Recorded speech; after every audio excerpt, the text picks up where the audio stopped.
Good afternoon. Good afternoon. I love the energy. Thank you. Come on, it's Friday, right? Exactly. I love how Friday gets more applause than good afternoon. Okay. So be it. That's how it works at Google. It's Friday. We are so ecstatic that you're here with us this afternoon. My name's Shawn Delaveau. I am one of the members of BGN's World Lens, who is, thank you so much. BGN World Lens is the organization who, in partnership with Google Talks, has brought this amazing speaker that's going to present to us this afternoon. And so without further ado, let me introduce our guest of honor. Shawn Rochester is the CEO of Good Steward, LLC, an organization providing financial information, financial education, and advisory services to consumers. Shawn is an author, a public speaker, who's presented everywhere from Silicon Valley to Wall Street at some of the world's most well-known universities, corporations, and organizations, including the United Nations.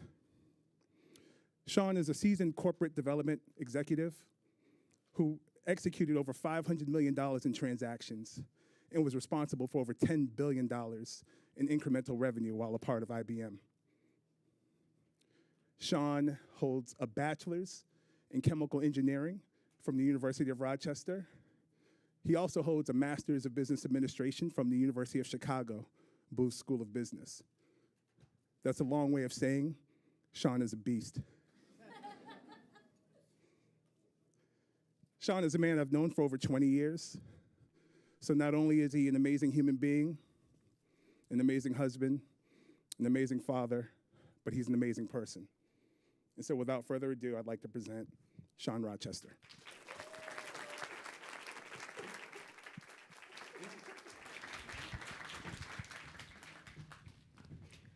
Testing. Can you guys hear me? Yes. All right. Shawn, thank you for that wonderful introduction. That means I actually have to be worth this anticipated wait. My name, as you just heard, is Shawn Rochester. And I wrote a book called The Black Tax, The Cost of Being Black in America. Now, that book is about the financial cost of discrimination against black people. Now, normally when people talk about discrimination, they tend to talk about it from a perspective of the injustice or the immorality associated with it. I wanted to take a different look at it. I wanted to look at what are the costs. And more importantly, what does research say those costs are? So the book's broken into 3 parts. In the first part, I look at the cost of discrimination in areas and markets that are critical for wealth accumulation for the African American market. So housing, automotive, online commerce, job search, high-end careers, capital raising, so on and so forth. In the second part of the book, I do a look back and I look at what has been the historical cost of discrimination against black people from the time of slavery until the present, with the explicit purpose of trying to answer this question, which is how is it that after 400 years, over 40 million African Americans own just 2% of US wealth, right? The third part of the book, I kind of summarize where we are now from an economic standpoint.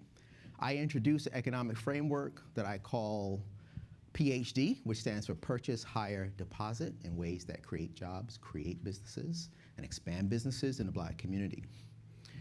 The reason that I do that is because today we're missing about 6 million jobs across the broader African American community in this country. We're missing about 1.4 million businesses with staff, right? Now, there are about 2.5 million black businesses. You guys may have heard that number. Only 4% of those actually have employees. It's about 109,000 companies.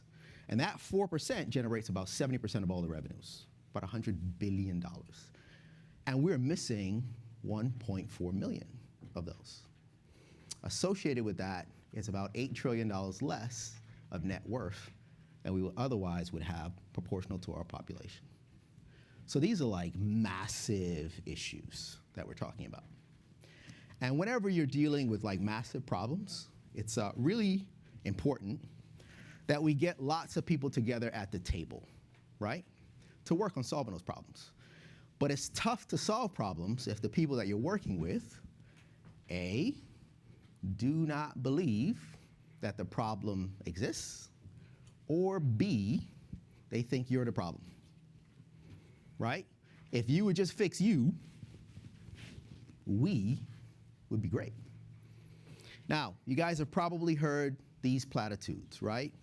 So black folks are basically just not trying hard enough. That's got more to do with anything than any kind of racial discrimination. You got like over 6 in 10 Americans believe that. Or you might have heard, you know what? We got the same or equal chance as anybody else in this great land of opportunity. We've certainly heard that. Again, over 6 in 10 Americans believe that. And then you've heard racism, quite frankly, is just an excuse, right? It's my failure, and instead of owning it, I blame everybody else, and I keep doing it. We're not the only people who've been discriminated against. We're not the only people who've struggled. We're not the only anything, right? So, and you got 7 in 10 Americans that believe that. Now, if this is kind of the background understanding and thought process, that means that the problems and the programs and the solutions and the strategies are going to reflect that level of thinking. Now, effective problem solving requires 2 really important things. First is empathy, your ability to put yourself in someone else's shoes so you can see what that experience is like. The second thing that you need is understanding, right? To really come up with effective solutions.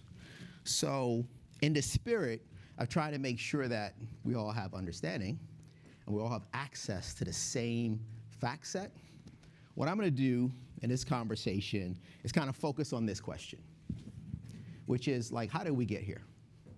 Like, how is it that after all this time, 400 years, tens of millions of people, 45 million actually, own less than 2% of US wealth? Like, how is that?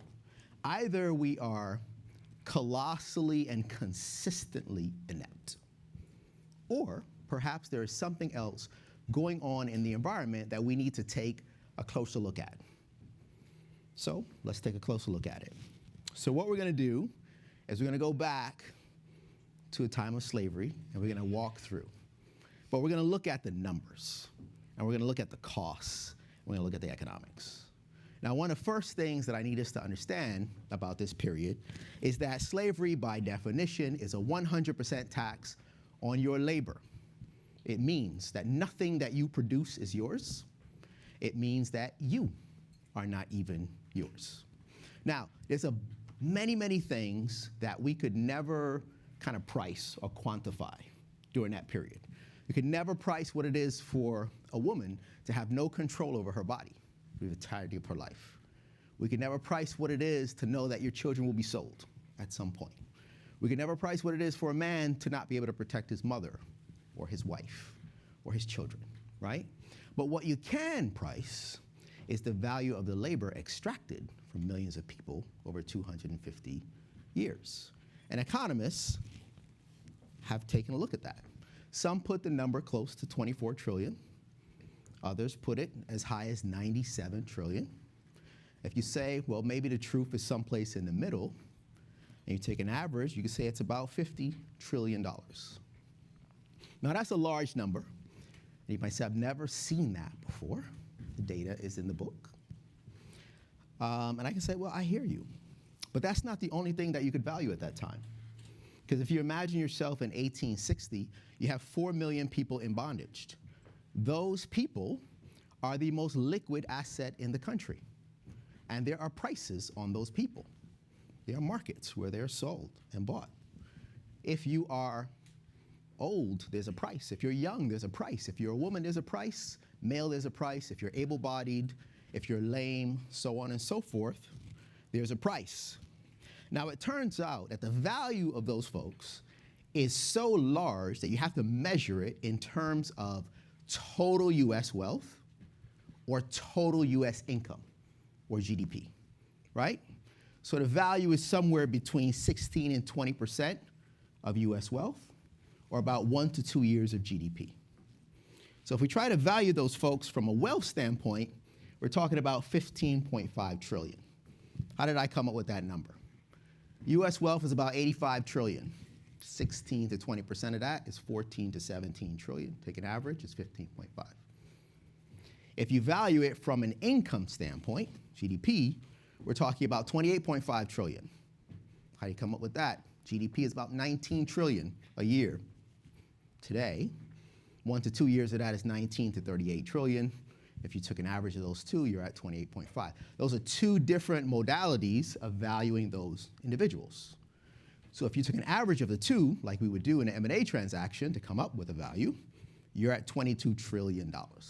The point that I'm making here is no matter how you look at it, you're talking about massive, hard to imagine, gargantuan numbers in terms of the impact of this period. Now, let's talk a little bit about the economic implication of what I just said, right? Because the value or the net worth of 45 million black people in America today is roughly 1.5 trillion, right? Not too shabby. But we just said that the value of 4 million people 152 years ago and today's equivalent was roughly 22 trillion, which means that 4 million people 150 plus years ago was worth 15 times more to the country than 45 million people today. That is a profound thing to think about. So for slavery, we're talking about 50 trillion. Now, people say, look, I hear you.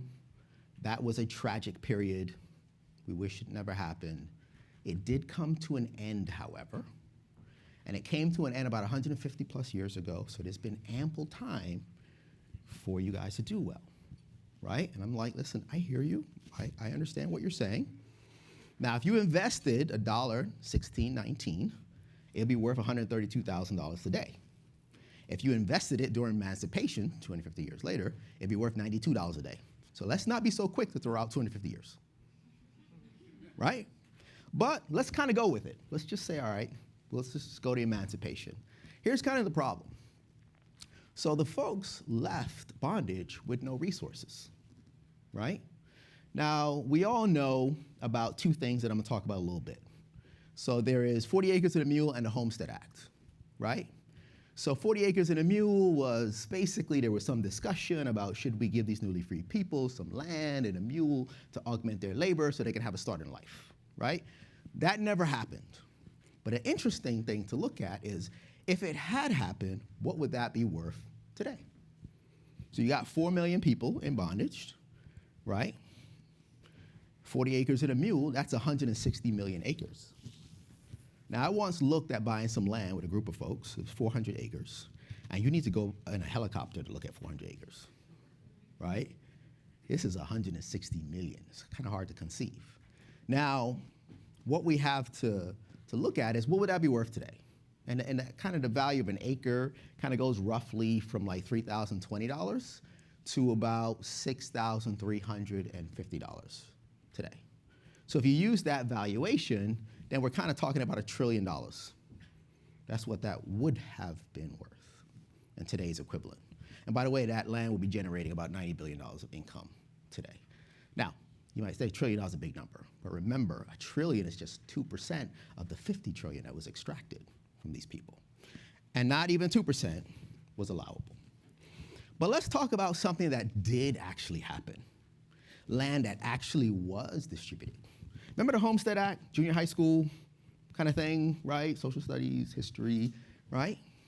So what happened in the Homestead Act is that literally around the same time, 1862, Congress passes this act that will proceed to distribute 246 million acres over a 60-year period to 1.5 million white families, right? Now, if we use the same kind of valuation to figure out how much it's worth, it's about $1.6 trillion. or a little over $1 million a family. Now listen, I'm all about hard work and bootstraps, but $1 million is a hell of a bootstrap, right? So how did it work? You had the opportunity to claim about 160 acres. And if you were able to claim it and you lived on it for 5 years, you could take possession of it afterwards, right? And if you were an immigrant, not only could you take possession of it after 5 years, but you could also naturalize, because that's about how long it took to naturalize back in the day. So you could literally come here with nothing but the shirt on your back, and in 5 years have the equivalent of $1 million in today's dollars.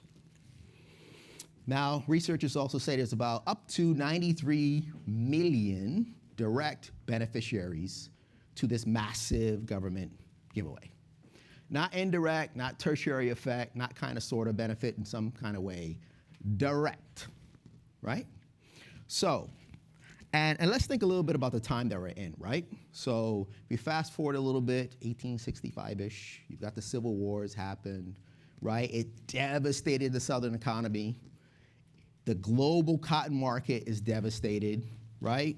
The land that was confiscated from the Southern planters is given back to them, and they are in need for cheap, massive, abundant labor. Now, I just sped through a bunch of stuff just now, right? So this is a really important period. Let me tell you why it's a really important period. Cotton is like oil. It's like the first, it's not an understatement. It's the first global industry. There's 20 million people employed in cotton production around the world at that time. 1 million of those people lose their job because of the Civil War. 61% of US exports is cotton.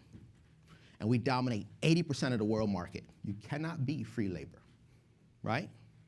So the world is in what they call a global cotton famine. It's a big deal. It affects everybody. Egypt, India, Japan, Russia, Europe, everybody. So the question is, what is America going to do to put her newly freed people back to work? We need this to happen. And the solution to that is something called Jim Crow. One of the least descriptive titles of something you've ever heard of. It's like the Shawn Rochester period. Dun, dun, dun, right? So what is this Jim Crow business? Well, what it is a series of laws and customs reinforced with a just extraordinary level of violence to reinstitute a 100% tax on the sharecropper's labor. I know what you're going to say. 100% tax. Shawn, sounds a little hyperbolic. I was with you with the numbers up until this point. I know these folks were poor, but they had stuff, right? I said, listen, I'm going to let you be the judge of whether or not it's 100% tax, right? Just stay with me. So this Jim Crow society is underpinned by something called sharecropping. And sharecropping is a contract. And here's kind of how it worked. Those big giant plantations were broken into smaller lots, and black families would settle on those lots, and they would plant cash crops. And at the harvest, they would bring those to market, and they would share in a portion of it. Sounds pretty good, right? Sharecropping. Here's the problem. All the terms and conditions of the contract are set by the white farmer. That's one problem. Second problem is these people have no resources. They own about 0.17% of US wealth, effectively nothing. And we all know that the harvest does not come tomorrow. The harvest comes at the end of the season or the end of the year. So between now and then, that farmer has to spot you the seed and the fertilizer and the tools and the food and clothes and shelter and everything else that you and your family need at rates as high as 70% per year. Some of these contracts are so draconian that if you fall ill, they have the right to outsource your portion of the labor to somebody else and charge you back for it. That means that they effectively control your cost structure, right? Here's the other thing that you gotta know. When you have harvest time and you bring the crops to market, the white farmer is the market. They tell you what the crop is worth, and they tell you what your portion of that will be. Now, if I control your cost structure, and I control your income or revenue, that means by definition that I control your profit. I think you see where this 100% tax business is coming into play, right? Now, if you're lucky, your profit will be zero. If you're unfortunate, because they don't want you to go somebody else who's more generous, your profit will be negative. And they will roll that into next year. And that's called perpetual debt servitude. Now, I know what you guys are thinking. Shawn, that's a bad deal. I'm not going to take that deal. You like apples? How you like them apples? Right? And I'm like, listen, I'm with you. I think it's a bad deal too. And I wouldn't want to take it either. But they got a law for that. And it's called vagrancy laws. And those laws state that if you cannot prove that you are a landowner and you cannot prove that you are gainfully employed, they can charge you with a criminal offense and put you in a state or county jail. Now you could be like, all right, you kind of caught me off guard on that one. I didn't really see that coming. So I'll sign that contract, but it's still a bad deal. So I'm just not going to do the work. Here's the problem with that. They got a law for that too. And those laws are called contract enforcement laws, which means if you break that contract, they can charge you with a criminal offense and put you in a state or county jail, right? Now you could be like, all right, okay, here's what I'm going to do. I still ain't doing the work. I'm going to sit in jail, and they're going to feed me 3 meals a day until they get tired, and then they're going to let me out. And they got something for that, too. And that's called convict leasing, right? In which they will lease you back out to the same white farmer that you didn't want to work for, or a private corporation. Now, here's one thing you have to know about convict leasing that you could argue is even worse than slavery in this one respect, which is that while a slave owner will kill you and will beat you within an inch of your life, he would prefer to have you around for another 5, 10, 15, 20 years to maximize return on investment, right? With convict leasing, they're not interested in you 5, 10, 15, 20 years from now. That means that they have no interest in your residual value. I only care about you for the 6, 12, 18 months that I have you. That's it. And that leads to mortality rates as high as 50%. So you got a 1 in 2 chance of death under those conditions, right? But you got to remember, this thing is incredibly profitable, okay? So if you're like a small farmer, you can't afford like a whole slave, you could just lease part of one, right? It's so profitable that in 1914, 20% of the revenues from the state of Alabama is coming from convict leasing. It's a big deal. Like they're arresting black men left, right, and center to the point where it's clogging up the courts. So they have to create a new innovation. It's called plea bargaining. You thought that was new. That's been around for a long, long time. But the full cost of the court on you, for you to admit guilt very quickly, and they could flow all the way through. So it's important to understand also, like, this isn't a bad 3 or 5 or 10-year period. Like, this period lasted for 75 years, right? And during that 75-year period, we're talking about 4,000 black people are lynched, right? So said differently, that is publicly executed by your fellow citizens. That's the equivalent of 1 public execution of a black person per week for 75 years. And these are the ones that we know of and can prove. Under those conditions, you get the hint real quick. And your family and your community and your neighbors, they all get the hint, right? So I think it's clear to see how this was 100% tax, right, on a person's labor. And if that's the case, then that means that it's slavery by definition, which is why people call it slavery by another name, right? And if that's the case, and the period of slavery lasted for about 250 years, and they extracted about $50 trillion, and this was 75 years, about a third longer, they had the opportunity to extract about a third more. And you have to remember that 65 years later, you still got almost 4 million black people in the fields, right? So during that period, you're talking about 15 trillion extracted. But here's what I want you to reflect on. So in like 1865-ish or so, this white planter class loses 22 trillion. People are emancipated, that value is gone. But then over the next 75 years, they would go on to claw back 15 trillion of that from the descendants of these very newly freed people.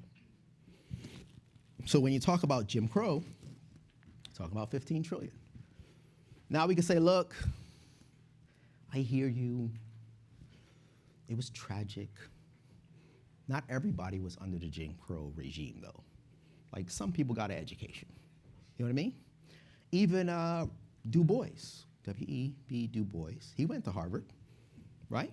So let's kind of talk about education. And I'm like, you're right. 100% of people weren't under it. Some people did get an education. And education is the great equalizer, right? What we call it nowadays is human capital development. Strong name, right? But here's the problem. If you look in the context of it, you've got the white planter class is interested in massive, abundant, available labor.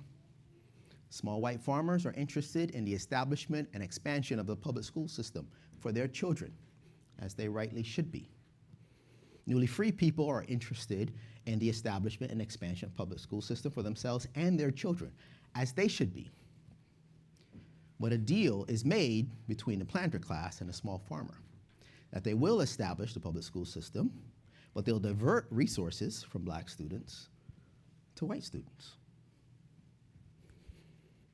Du Bois says that this level of malinvestment or diverting of resources is so effective that 40 years after emancipation, he said, Negro taxes and the Negro share, that's what they called black folks back in the day, of income from indirect taxes and endowments fully repaid any investment that was made in black education by white structure.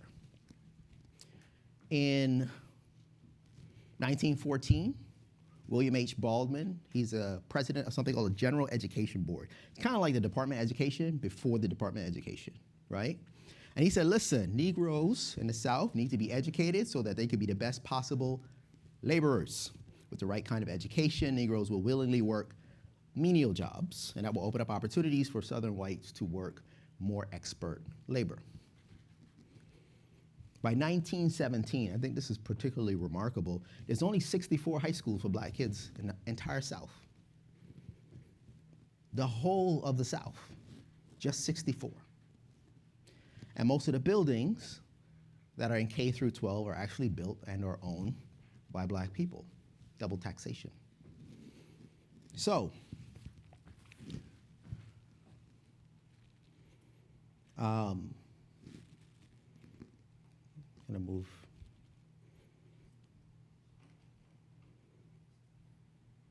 The whole screen's up. All right, we'll walk with it. So in 1920, New York City, which is pretty amazing, is investing 50 times more per child than a black child in segregated education system in South Carolina, 50 times more. This is like hard to conceive. At this time, New York City is about 97% white, right? It's not very diverse yet. Now, if you're an immigrant coming from Europe and you stayed in New York, while you might have no resources, you are moving into an area that's developing, investing 50 times more in your human capital development than a person who has been in the country for 100 years is getting. Really tough to develop skills under those circumstances. If you're in the South, for every dollar that's being invested in a black student, 5 to 8 are being invested in a white student. Now, if you do that with your own family, one kid's going to Harvard, the other kid's going to be impoverished, right? There's no rocket science there. Black teachers in the South are making 20, by the way, you can Google all this stuff. Google, see that, right? Right, black teachers in the South are being paid 25 to 34% on the dollar of what white teachers are being paid. Tough to accumulate wealth under those circumstances. White students are receiving 50% more education, years of education. It's just so bad, the lack of investment and a diversion of resources, that researchers say that if they had just like invested equally in the children, like you could keep all of the the racism, discrimination kind of in society, but just invest equally in the children. It would have cut the pay gap or the earnings gap between blacks and white by 50%, just doing that. So when you start talking about a generation of children, that's over $600 billion in today's dollars. When you talk about the 90 years over which this was happening, and we're talking about up to $3 trillion of lost income and resources. So education. Now you can say, listen, I get it, that is unfortunate, but back in the day, you didn't really need a super great education to do well. We all have a story about a grandfather or a great uncle that had a third grade education, worked really hard, bought a house, you know what I mean, and accomplished a lot. Entirely possible that has happened. So let's talk about that, right? Because housing is a big deal. That's the great wealth builder. It's part of the American dream. The government believes very strongly in this and invested heavily to ensure that Americans were able to own homes, right? They invested over $120 billion back in the day, which is like $1 trillion today, right? The American dream is real, and the government believes in it substantially. The challenge is that less than 2% of that, like a lot less, went to black Americans. And the 20 million European immigrants that came during that period of time, after they got naturalized, had access to all of those resources. Now, I won't go into like the FHA, because you guys have all heard about redlining, right, and all that stuff. But basically, the government invented the mortgage as we know it, right, because they just guaranteed the payment to the citizens. That allowed banks to give you lower interest rates, take smaller down payments, and let you take 30 years to pay things off. No risk to the financial institution. They would not underwrite it for black Americans, especially if you wanted to buy a home in a white community. So you can go directly to the bank, because the bank wouldn't finance you either. You could say, I'm gonna go to the builder. The builder's not gonna sell to you. And even if the builder wanted to, the government's not gonna finance the builder's project. Now you can say, I'm gonna go to a realtor and work things out, and the realtor refused to participate in those transactions. You can say, I'm gonna go to my fellow citizens and we're gonna work it out. But your fellow citizens signed covenants among themselves that said, if you sell from this community, you will only sell to a person who's Caucasian or of European ancestry. So that's a phalanx of opposition. They can say, look, that sounds really qualitative, right? The government did this, that, and the other. And I say, yeah, the data's in the book, right? But what I can say quite definitively is that between 1930 and 1960, less than 1% of all mortgages in the US went to black people. That's a phenomenal number. Now you gotta remember, 63% of the African American net worth portfolio is housing. It's the home today. You can't participate. Now, if you can't get a mortgage, does that mean you don't want a house? You still want a house. You still want the American dream. So what do? You turn to the private markets. And the private markets do something called contract sales. You might have heard of this. The problem with the private markets is that they're unregulated. No one has to do an appraisal. So homes are being sold at like 2x the actual value. Gargantuanly high interest rates. And here's the worst thing of all. You don't earn any equity in the home as you make the installments. Let me tell you what I mean by that. So let's say like we have an agreement that I'll make 100 installments, pay this, right?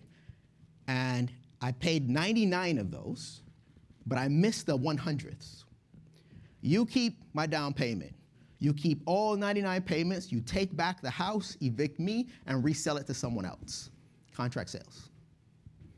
In 1950, this thing is such a big deal that 85% of all real estate transactions that are happening in the greater Chicago area, which is a huge community for African Americans, is done through contract sales. There's people who don't even know there's regular mortgages.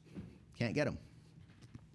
Now, you could say, well, it's unfortunate, but maybe kind of buckle down where you are, save as much as you can, and then when this kind of thing blows over, you're in position. Again, very, very difficult. During this time, you have about 3.5 million black people moving from the really the trauma and terror of the South into northern cities, into very small communities. And they all have demand for housing. And what happens when demand for something goes up? Price goes up. So much so that it actually costs more than 50% more to live in these ghettos as it does to live in the nice communities outside the ghetto. Can you believe that? Very difficult to accumulate wealth under those circumstances. Now you can say, look, just work hard. Working hard isn't the problem, but some researchers say that in the labor market during that period, 1930 to 1960, that labor market discrimination against black people was so significant and substantial that the lost revenues was about 1.6 trillion. That's in 1983 dollars, by the way. So it's closer to more than 4 trillion if you look at it in today's dollars. So very, very difficult to accumulate wealth. So in that period, you could understand why, like a person born between like 1943 and 1951 would have 11 times, a white person would have 11 times more assets today than a black person born during that period of time, right? And my mom was born in 1946, right in that prime time. It has implications. So you're talking housing, 4.2 trillion less than what we currently have, and labor market over $4 trillion. Now, we're not gonna have time to dive into the New Deal and the GI Bill, which were amazing programs, huge government investment, well over $1 trillion in today's equivalent. Very little of that went to African Americans, as you can imagine. We're not gonna have time to really talk about the interstate highway system, which was pretty amazing. 600 billion in today's equivalent spent on that. Unfortunately, lots of that run through these African American communities. We won't have time to kind of go into the black tax from 1965, like post-civil rights era to the present, but it's well over $3 trillion. All of this you can get in the book, right? So let's talk a little bit about where are we now. So as a community, we're missing about $1.5 trillion of income. So from a consumer standpoint, it's about 520 trillion. From a business standpoint, it's about $1 trillion. We already talked about the 8.4 trillion less in wealth. We talked about the jobs that we're missing and the 1.4 million businesses that are missing. I think you start to get an idea of why this might be the case. We're trapped in something like a 2% kind of paradigm. As I was doing research, I kept seeing like this 2% number again and again and again. And it's like, you know, areas that are critical to wealth accumulation, we tend to hover around this 2% number. So corporations spend less than 2% of their supply chain spend is with black enterprise. Same thing for governments. Same thing for black Americans. We spend less than 2% of all of our income, which is $1.2 trillion on black enterprise. Put very little of our deposits in black financial institutions. And by the way, in the US financial institution system, only $4 out of every $10,000 is actually in a black bank. Mind-boggling number. And we tend to be hovering around this 2% or less in areas of high growth and high paying careers, right? So all of this obviously has a very massive negative, depressive impact on job creation within the black community. But now I want to answer a question that one of your brilliant colleagues raised. One of your brilliant colleagues. I got to find that person, right? And the question that they asked was, yes, we are now familiar with what some of those costs were, but could you talk a little bit about what the country lost by not having taken advantage of their African American talent? So there's a couple things I want to do as we kind of talk through that, right? And I just want to make the point of how really critical innovation is. Probably don't need to make that point here, right? To national wealth and growth of the economy. But, you know, Stephen Haber wrote very definitively, he was studying Great Britain, which was prototypical industrialized country, right? Like all the stuff we were producing was for their industries, right? We made the raw cotton, they made all the other stuff. right? And they said, listen, if they didn't have a patent system, the growth of key industries would have been stunted. Patents are super, super critical, and they're representative of innovation, right? Said there's a very difficult to miss relationship between the number of patents awarded and the onset of an acceleration of industrialization, super critical. A professor at Yale says, listen, you can think of patents as proportional to improvements in productivity, that a constant flow of new patents can generate a constant rate of economic growth. Patents, innovation, as represented by patents, is critical. The other thing that's interesting to note is that talent and skill generally fall like on a Gaussian curve, right? Which means that 70% of people tend to be like average to good-ish, right? 15% roughly are like what I call the ultra brilliant. Everybody likes to think they're in that group, right? And then you got 15% that are like kind of well below average, right? Not a super awesome place to be, but it happens, right? Now, the question is, whatever happened to the black ultra brilliant population over time? So I want to look at like, what was the size of that population? If you look at 15% of the population at the time. So 1870, you got 730,000. And what are they doing? Sharecropping. 1900, you've got 1.3 million. And what are they doing? Sharecropping. In 1930, you got almost 2 million, 1.8 million. What are they doing? Still sharecropping, but trying to get out of it to do many other things. And by 1950, you've got 2.2 million of these folks that are not being utilized, right? And what we got to remember is when we talk about participation in the economy, I'm talking about being able to develop skills and deploy skills, right? Commensurate with jobs that go with those skills. So, and when you can't develop and deploy those skills, it's called misallocation. So the question is, what was the cost of all this misallocation in this Jim Crow period?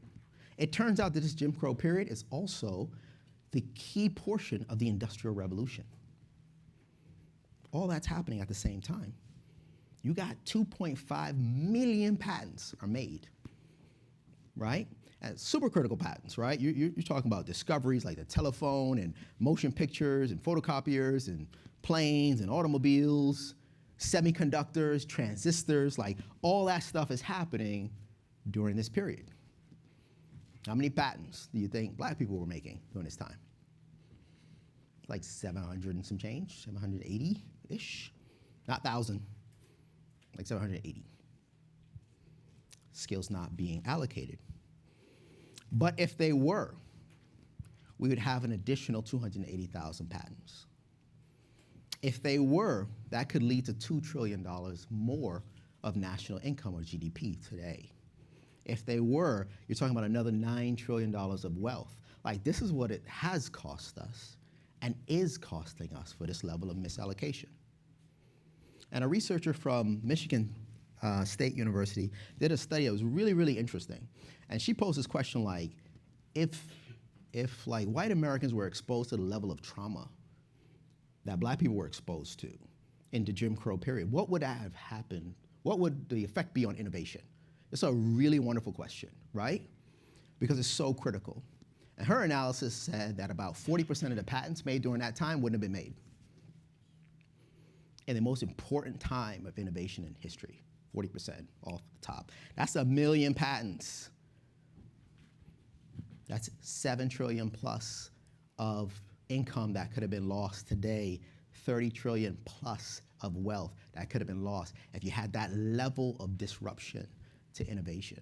So these are massive problems, right? And what I wanted us to understand was there's a reason why African Americans only have about 2% of US wealth.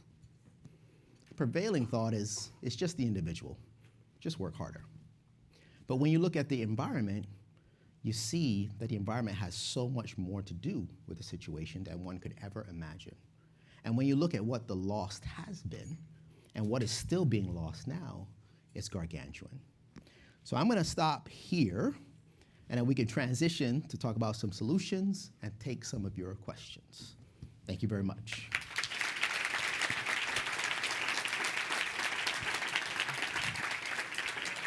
Wow. Another round of applause, please. What side do you want to sit on? I'm here. I'm good here. I'm good. Please. This is his good side. Yeah. Can you guys see the shoes? My bad. Can you see the shoes? Okay. We'll come back to those. Look. Oh, man. $50 trillion, $15 trillion, $3 trillion, $600 billion. When you throw around numbers like this, talking about the deficit that exists, the first natural question is, what do we do? Yeah.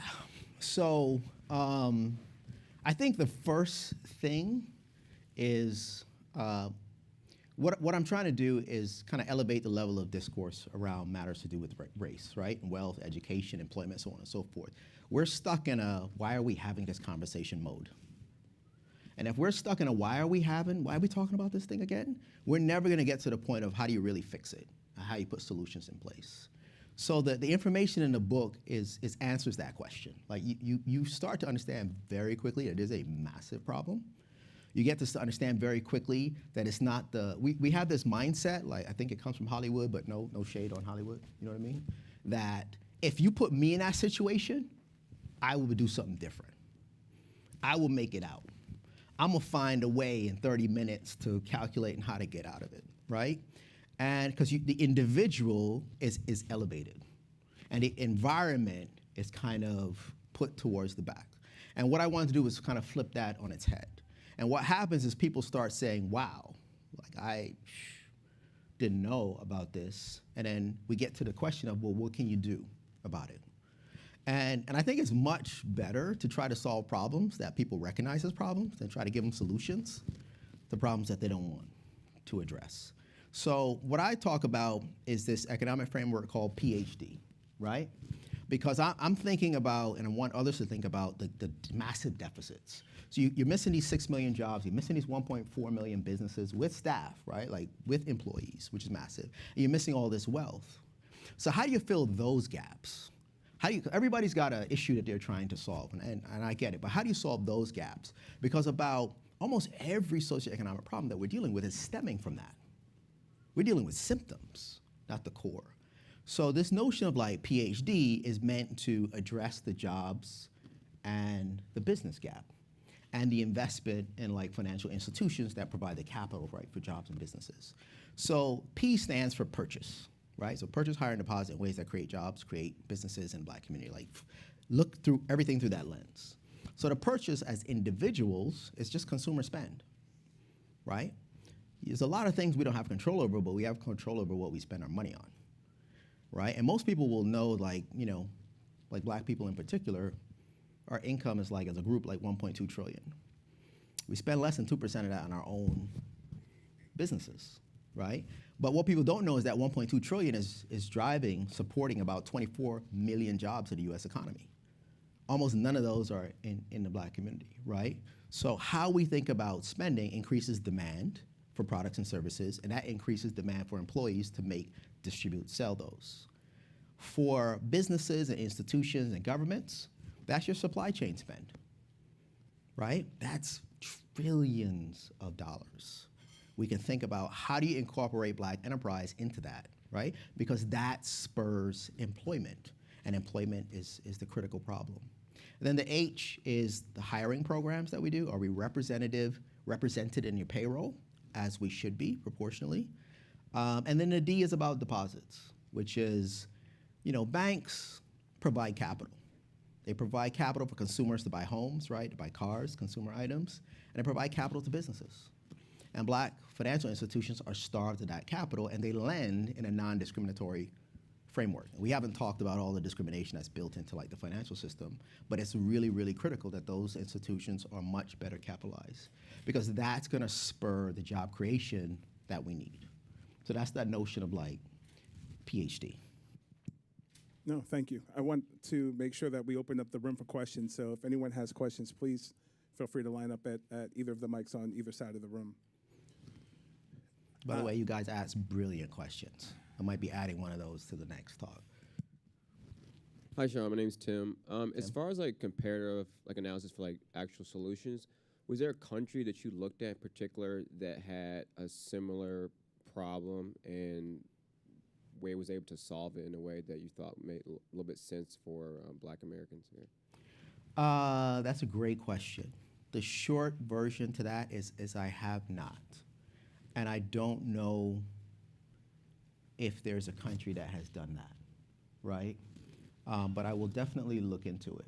I mean, you have the United States of America, right? That's like the leading country in the world in many, many different respects, particularly economics.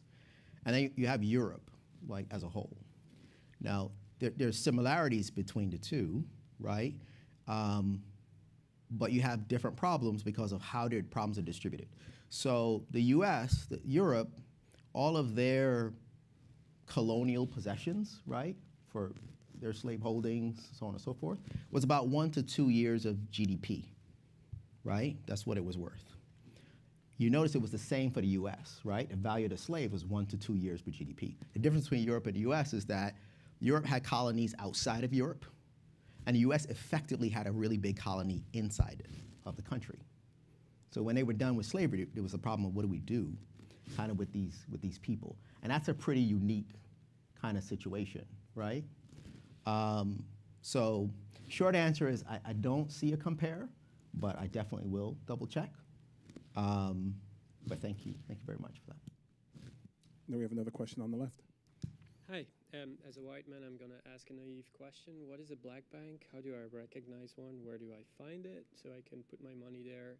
And how can I get a company like Google to maybe have our accounts there? Because we all have Visa cards, we spend money on it, and maybe it'd be better at a black bank. So let me repeat a brilliant question. I love that, right? Are we recording this? Right. So the statement was, or the question was, listen, as a white man, how do I know what is a black bank, where they are, so I can put my money there? And how do we work to have an institution like Google put money there as well? Because we all have credit needs, so on and so forth, right? So great question. I can get you guys a list of all the black banks. There's about roughly 19 or 20 of them that exist right now. There is a couple in New Jersey, one in New York, but people argue about whether or not it's still black owned because it's actually not black owned. There's one in New England. I can get you that list, which is critical. There is about $4.5 billion of deposits in black banks. I think the number is like 11 trillion in the US system. The black businesses that exist now, not the 1.4 million that we need, have about $9 billion of credit need now. You know what I mean? So this is just not enough. And this is why the question and the suggestion of where we put our capital and putting money in these institutions is so critical. So if you get me your name, right, I'll get you that information to make it easier. Thanks. Yep. Another question? Thank you. Hi, my name is Janelle, and I have a question about the investment portion. Mm-hmm. So it's evident quantitatively that the African American population would invest about 2%, right, into black businesses. Mm-hmm. But how do you change the perception Mm-hmm. of black businesses being good quality, Yep. businesses? And I think Yep. that's a critical problem. Yep. Even within, I'm Caribbean, but even within our community, the perception is, the Caucasian-run businesses are better. Yep. Right? And as much as you would like to invest, you see one or two problems, and that when you're faced with that problem, your automatic perception is, that's why I don't invest in these establishments. Yep. I think, quantitatively, yes, it's there, and you have the numbers to prove it. Mm-hmm. Qualitatively, what would your take be on addressing that underlying problem within the black community itself? Mm-hmm. How can we, grow from that? How can we transform that perception to, increase that 2% to, 50%? Mm-hmm. So great question. One of the things I didn't talk about in the talk that's important context to know is that, we all know about implicit and explicit bias, right? And, Harvard has done a bunch of work on this, and they have this thing called the implicit aptitude test, where you just go online, you can take the test, it'll tell you like your anti-black bias levels, right? So it turns out, I think 3.4 million people have taken that test over the last maybe 10, 15 years. And the implicit, right, subconscious bias levels against black people in America is about 75%, right? So it's almost 8 in 10. It's a massively high number, right? And that number includes black people. We're biased against ourselves, right? And typically where that bias shows up is in commerce, to the very problem, right, that you're kind of referring to. So one of the things that I do is present the case, because we think of doing business with each other as a charity, I'm gonna help you out, or as a cost, like, I gotta sacrifice, you know what I mean? The businesses suck, right? So with the book, I just present, well, what's the cost now of not doing it, and what has historically been the cost, right? And that overwhelms any kind of whatever we're talking about. The second, so that is a catalyst to get people to actually want to change. I never start with a conversation, hey, you should do more business with black business, because people don't want to, because we're spending 98% of, I mean, last I checked, 98 was real close to excellence, right? So like, we're really good at not doing it, right? So we don't want to, we don't want to do it. Now, the issue of quality is associative. It just makes sense. If you look at the fact pattern as we got to this point, where were you going to have the capital to invest in businesses? Now, by the way, there's 2.6 million businesses. It's hard to people to conceptualize, like our particular experience isn't representative of 2.6 million businesses, right? But when you go back to 1950, the best estimates that they could make, and that's from Economics of Discrimination, which won a Nobel Prize on page 26. I'm that good, right? They said it's probably for every $1 black dollar of capital, it was 150 white dollars of capital. I mean, you can just, you have more resources to just make some extraordinary institutions, and then everything kind of is geared to your benefit. So I think it's first shifting the mindset, right? Then the other thing is then providing people with access to those businesses and help them to know about businesses that you or I or other folks have had good experiences with, so you don't know it. The other thing that we're all dealing with is called confirmation bias, which is like we expect a problem. So when we find a problem, it confirms what we're already expecting. And the second thing is, a friend of mine told me this the other day. He had this horrible time with a company that had typically good quality, and it was just horrific, and they were thinking about changing it. And he was like, Shawn, at no point during that horrible experience did I say, these white business owners, right? So when there's a problem, for black people, it accrues to the group, right? For everyone else, it accrues to the individual. And then the converse is true. So if your business is super amazing, it accrues to you and your business. It does not accrue to the group, right? And that's part of the things that we have to recognize. That's the background resonance from all of this trauma.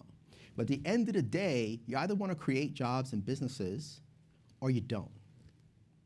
And if you do, I just try to make it real simple. And if you do, then you do PhD. I don't say do businesses with crappy businesses, right? But if we have a demand for businesses, capital follows demand. And crappy businesses will be out of style very, very quickly, right? There's a lot of brain power in these corporations that would very easily start a business if there was a standing demand for it. And that's what I'm trying to affect, that level of standing demand. I know we have another question, but just to dovetail with that previous question, tell us about the shoes really quickly. Oh, yeah. I saw y'all checking the kicks out when I was doing the talk, right? So this notion of like PhD is like where possible, when possible, right? Do business with like a black enterprise, right? So I found like a black shoe designer that's actually here in Harlem, right? And he makes some dope, as you can see, some dope shoes, right? Like world class, bar none, like all comers, right? And they're designed by a gentleman named Ron Donovan that's in Harlem. So, I purchased his shoes, I know him well, he's read the book, thinks it's awesome.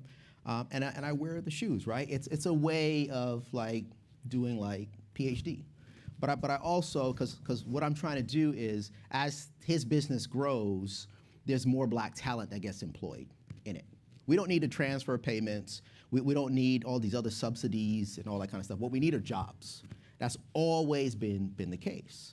So, and I do that with whether it's the car or the house, you know what I mean? Like, we're pretty blessed. So when we buy a house, it's a decent size, right? So, and when you're buying and selling, it's a lot of capital you're moving around.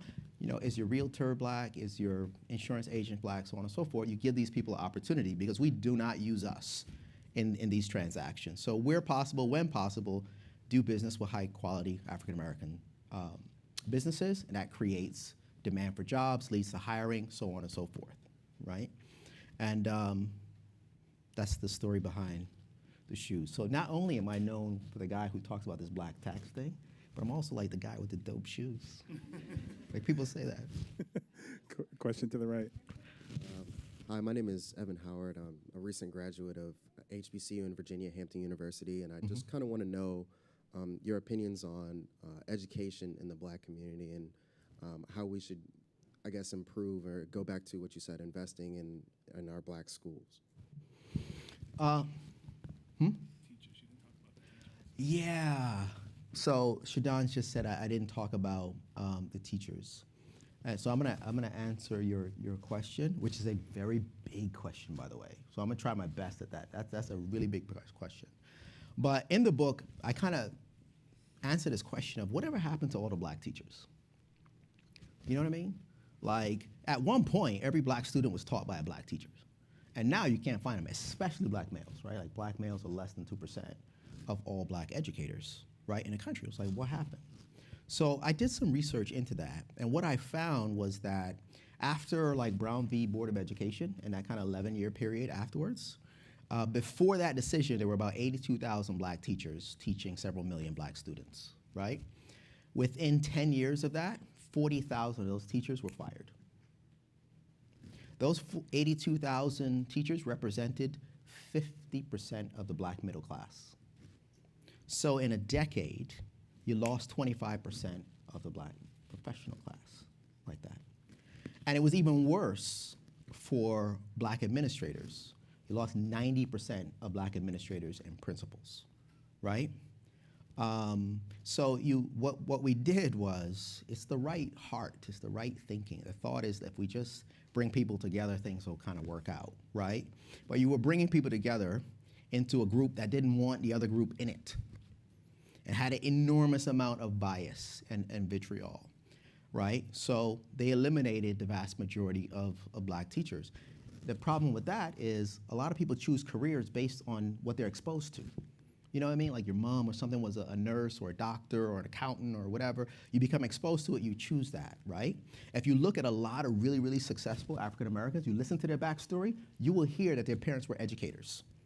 Listen very carefully, right? It's super, super, super, super critical. We lost so much of that, right, in our community. The other thing is the financial cost of that, right? Because today we're missing about 352,000 black teachers proportionally. So when people are figuring out like what curriculum they want to put, this is a very important thing, you need to figure out how you can employ those 350,000 black teachers. Because there's $20 billion of salary and benefit that's not going to the black community just from that alone. And that's been going on for 60 years, right? Now, when it comes to like solving public education, good Lord.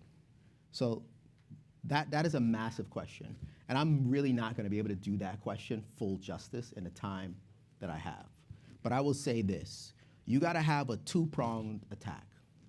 And the first prong is, what do you do right now with the situation that you currently have, right? The second prong is, what are you doing right now to circumvent this stuff for the next 10, 15, and like 20 years? And at the end of the day, the way that our systems are structured is structured that education is funded locally, right? From what? Your earnings. What do you see as a constant within our communities? It's employment. How do you pay for these things when you don't have the jobs, right, to be able to facilitate it? So this notion of PhD and closing this jobs gap and how we go about doing that as governments and as corporations, as individuals, is super critical, right? Now, in terms of, because a lot of things self-correct when people are employed. When you are economically deprived, statistically, studies say you don't think about the future. You focused on today. You focused on surviving. statistically it says that you are not civically engaged. You are not in your school board meetings, right? Those are all things from communities that have a vibrant job base to facilitate all of that. So it always is coming back to this notion of jobs. In terms of how you start to circumvent some of these things, I could just give you a suggestion that I think is worth exploring, right? And that's what I can do at this point. Because it happened to me, right? Like I'm originally from Barbados, but I got educated in New York City public school systems, right? And I was a typical kid and behind and all that kind of stuff.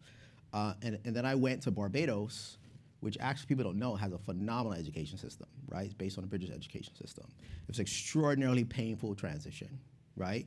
But that 5-year period just prepared me for everything. I had to be taken out of that environment. You gotta understand, like, I wasn't a rebel. Like, no, who did homework? Nobody did homework. Like, what are you talking about? You weren't being a rebel. Nobody does that, right? So then I got put into an environment where the expectations were higher. If you didn't do well, it's because you didn't do well, not because you couldn't do well. You didn't do the work that was necessary. So I think something that's worth exploring is doing what wealthy people do, right? Create some like massive, high quality, boarding schools where you can like take kids from inner cities and give them the finest education. It's really tough to take kids who are living in trauma, out of trauma for 6 hours and put them back into trauma, right? And it's really tough because, many kids right now are behind. They're not behind by like 3 months. They're behind, they're in 9th grade functioning on a 4th grade level, right? Like you just need a totally different kind of solution for that. And I think that's an idea. I am aware that will cost, because I always think about the numbers, an extraordinary amount of money, but I have ideas behind that. So that's kind of what I would offer to that question. I'm a big supporter of HBCUs, and I think they should put $30 billion into those institutions, completely redo the infrastructure, so on and so forth. And we can talk about that later, right? I see we have a question over to the left.